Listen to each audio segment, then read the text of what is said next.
This is TechCrunch.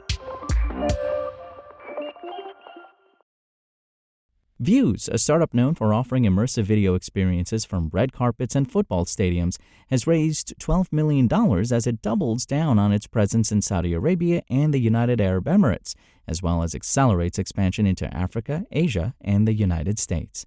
The pre-Series C funding round, led by the International Finance Corporation (IFC), also drew participation from Al Jazeera Capital, Crosswork VC's Success Fund, multiple existing investors, and several high-profile Saudi family offices, the company said.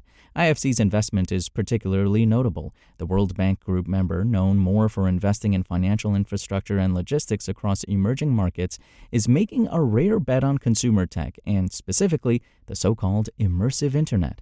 They are focused on emerging markets and saw us as a company that's focusing on scaling globally and also into those markets.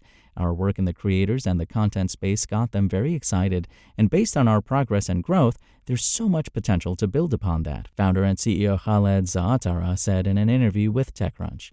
VUZ, formerly 360 VUZ, isn't just competing locally. It's up against global giants like YouTube, TikTok, Twitch, and Instagram, platforms that already dominate with massive user bases and strong creator loyalty. But VUZ believes it has a differentiated offering, immersive 360-degree content that puts users inside the experience.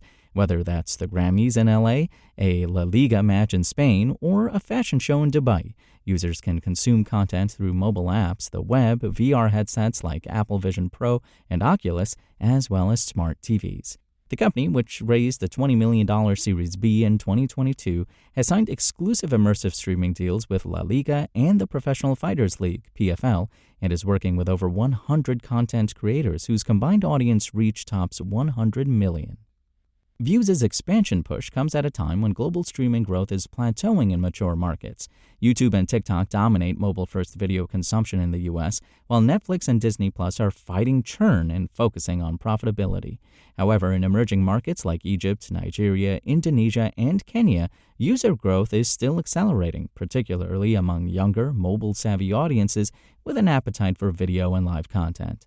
Zaatara says VUZ is ready to meet that demand. The platform has crossed 15 million users globally, up from 10 million in 2022, and now logs nearly 3 billion lifetime screen views, up from 1 billion at the time when we last covered the startup. Its user base spans the Middle East, the U.S., Asia, and Africa. To accelerate its U.S. push, the company is shifting from organic growth to paid marketing, aiming to convert viewers of events like the Oscars and music premieres into long-term users. Meanwhile, in Africa and Asia, VUZ is investing in local partnerships, particularly with telecom operators, to expand its distribution. It has over 40 such partnerships globally.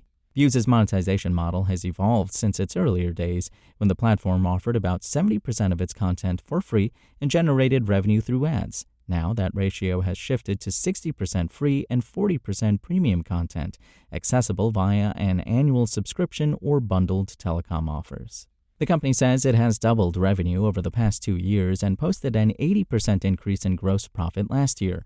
While it declined to share exact numbers, Zaatara says the company reached EBITDA profitability in 2024. That's partly thanks to an Uber-like content model. Instead of deploying large production crews, VUZ trains and equips freelance reporters and creators, often with proprietary cameras, to shoot and upload content. Creators often have the cost of equipment deducted from their future earnings.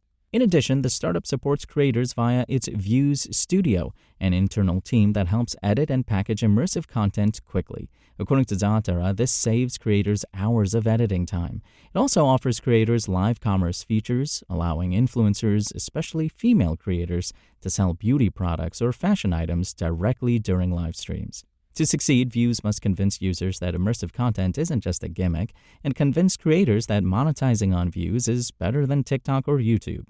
In the Middle East and parts of Africa, where the creator economy is still early and distribution partners matter, that may be achievable. But in the U.S. and other developed markets, competition is tougher. Still, Zaatara believes VUZ, which is targeting over 5 billion lifetime views by 2026, can carve a niche by going where others don't. YouTube and Netflix are great, but they're not building for creators in Nairobi or Riyadh, he said. We're building a product, network, and monetization model that's hyper-local, with the infrastructure to scale globally. That scale is coming into focus. The company now has offices in Saudi Arabia, the UAE, Egypt, Jordan, and the US. It's actively building out teams in India and Indonesia. In Africa, VUZ is already live in Egypt, Kenya, and Nigeria, and says it will launch in South Africa later this year. VUZ's tech edge and global reach align well with our mandate to support scalable platforms that empower creators, said Fareed Fizua, IFC Global Director for Disruptive Technologies, Services, and Funds.